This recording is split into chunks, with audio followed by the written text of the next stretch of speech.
Annonceurs, entrepreneurs, promoteurs et chefs d'entreprise, choisissez dès à présent votre meilleur partenaire média, Idéal Production. Idéal Production est basé à Cotonou au Bénin. Idéal Production, le partenaire exclusif de Sika TV en Afrique.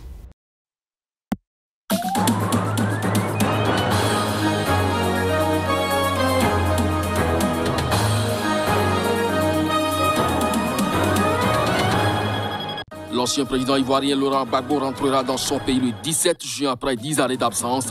Assoua Adou, le secrétaire général du Front populaire ivoirien, a fait cette annonce le jour des 76 ans de Laurent Gbagbo.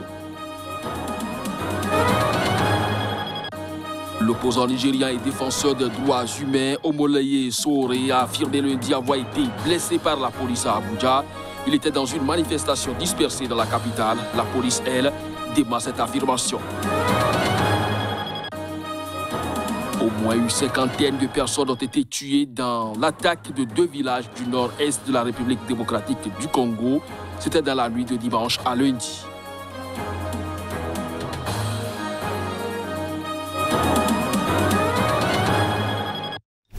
C'est là les grands titres à développer au cours de cette édition. Bonjour à chacun, bonjour à tous et bienvenue. L'opposant nigérian et défenseur des droits humains, Omoleye Sowore, a affirmé lundi avoir été blessé par la police à Abuja.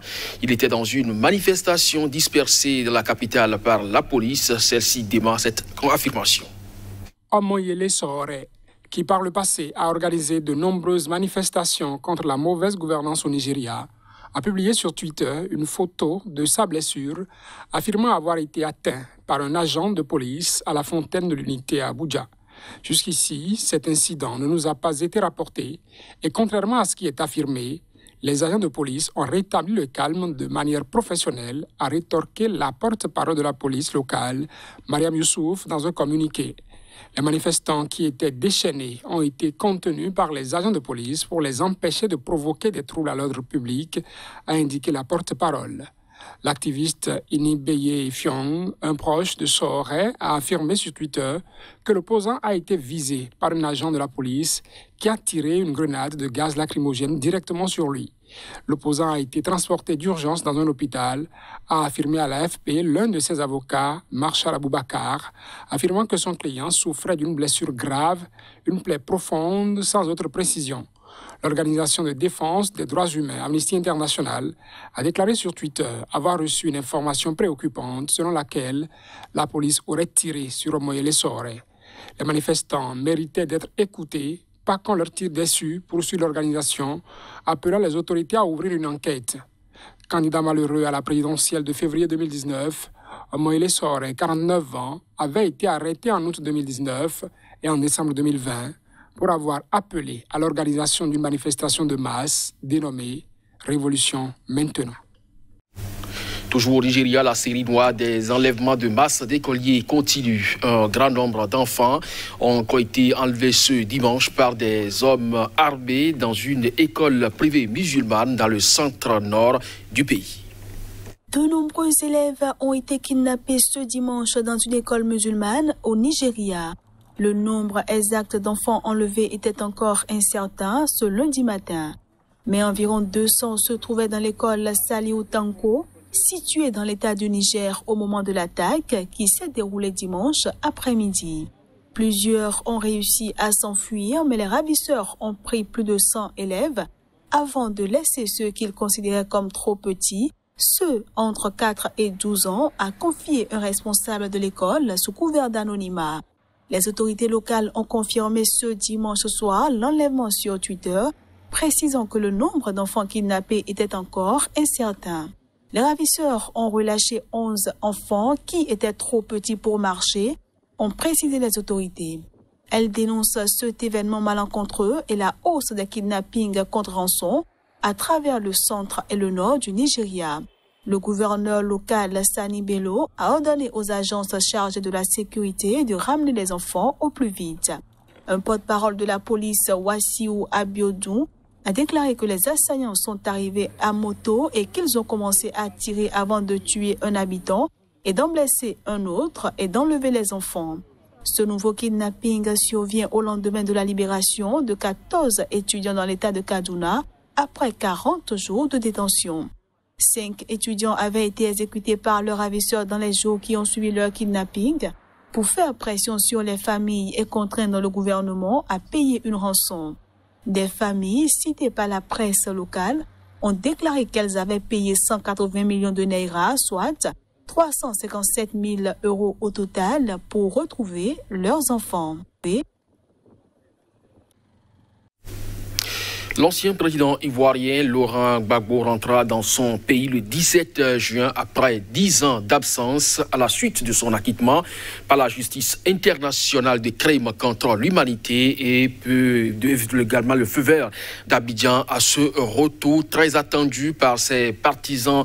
Assoa Ado, le secrétaire général du Front populaire ivoirien, a fait cette annonce au cours d'une cérémonie à Abidjan le jour de son 16 ans de Laurent Gbagbo, qui est né, pour le rappeler, le 31 mai 1945. Depuis son acquittement en mars de crimes contre l'humanité par la Cour pénale internationale, ce retour de l'ex-président était attendu avec de plus en plus d'impatience par ses partisans. Depuis mai déjà, le ministre de la Réconciliation nationale, Kwadwo Kona Bertin, avait annoncé que la date du retour de l'ancien chef de l'État serait annoncée quand tout serait tout à fait prêt pour l'accueillir, notamment les conditions sécuritaires. Nous reviendrons plus amplement sur cette information dans nos prochaines éditions.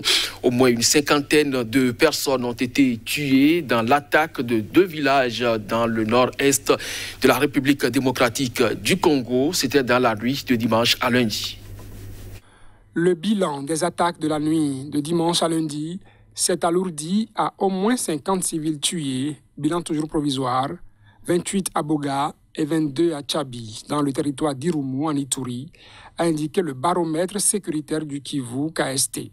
Un premier bilan faisait état d'au moins 39 civils tués selon le KST, qui précise qu'il s'agit vraisemblablement du plus lourd bilan jamais enregistré pour une seule journée depuis la création de ce groupe d'experts en juin 2017. À l'issue d'une réunion sécuritaire à Bunia, l'armée a avancé de son côté un bilan provisoire de 53 morts, 31 à Boga et 22 à Tchabi. Selon des responsables locaux interrogés par l'AFP, les assaillants à Boga y ont pris pour cible le site de déplacés de Rubingo. Un député de l'Ituri, Gracien Irakan, a fait état de son côté d'une 60aine de morts au total.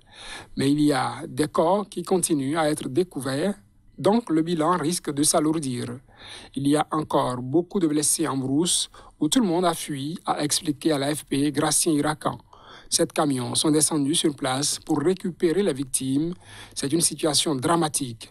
Les assaillants sont arrivés en très grand nombre. L'attaque était bien ciblée, avec 2 responsables locaux qui ont été tués, a-t-il ajouté, n'excluant pas un règlement de compte.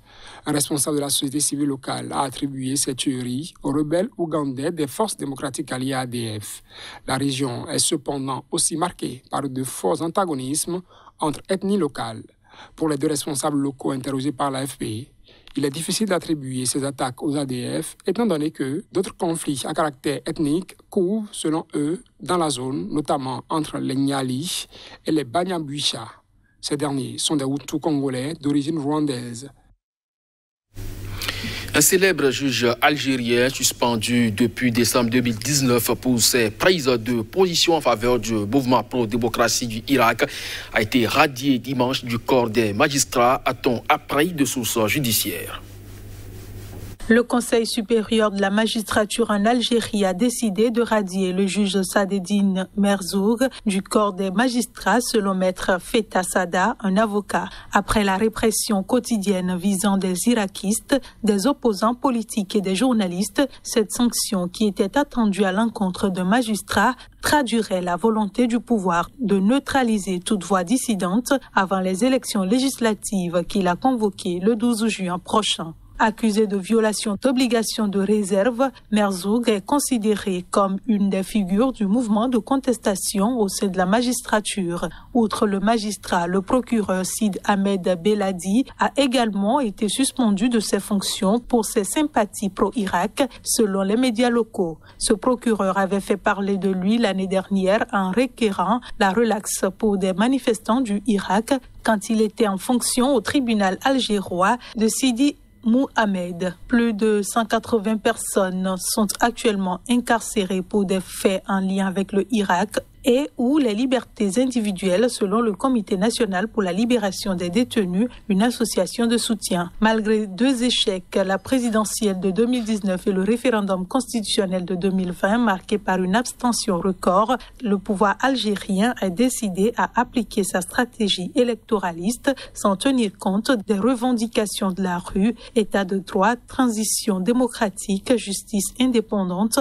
Il affirme avoir déjà répondu aux principales demandes du Irak et qualifie ses militants de magma contre-révolutionnaire à la solde de pouvoirs étrangers.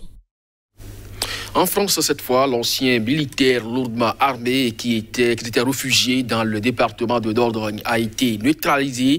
C'est le ministre de l'Intérieur, Gérald Darmanin, qui a fait l'annonce ce lundi à la mi-journée sur Twitter. 4 fois condamné pour violence conjugale, le fugitif est jugé dangereux. Sa traque a duré plus de 24 heures. Retour sur le film de son arrestation. Les GIGN de Toulouse et de Satory en région parisienne et plus de 300 gendarmes ainsi que des équipes cynophiles, les dresseurs de chiens, appuyés par 7 engins blindés et 7 hélicoptères, tentent de débusquer cet homme de 29 ans réfugié dans une zone escarpée, pierreuse et boisée, difficile d'accès de 4 km².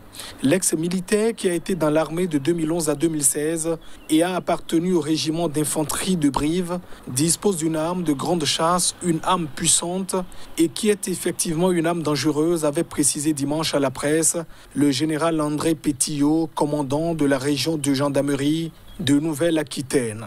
Après les ratissages la nuit dernière, les fouilles ont repris ce lundi matin, ce qui perturbe le déplacement des habitants. Plus de 24 heures pour trouver une personne, c'est dur à digérer quand même, parce qu'il y a plus de 200 flics. C'est dur. Moi je suis malade, je suis obligé d'aller aller chercher de la boisson fraîche. Et là, ils me disent que je ne pourrais pas rentrer, je ne rentrerai pas. Le drame avait commencé dans la nuit de samedi à dimanche. Cet homme, dont la photo a été rendue publique ce lundi par la gendarmerie, est déjà condamné 4 fois pour des violences conjugales sur son ex-compagne, mère de ses 3 enfants. Il se présente au domicile de cette dernière et commet des actes de violence sur celle-ci et tire sur son nouveau compagnon sans l'atteindre, selon la gendarmerie. Dimanche soir, la procureure de Périgueux a annoncé l'ouverture de 2 enquêtes distinctes. L'une pour violence sur son ex-compagne et tentative d'homicide sur l'homme qui était avec elle, et l'autre pour tentative d'homicide sur personne dépositaire de l'autorité publique, c'est-à-dire les gendarmes. C'est cette information que se referme ce journal. Merci à vous de nous avoir suivis. Bonne journée en compagnie des programmes de SICA. À très bientôt.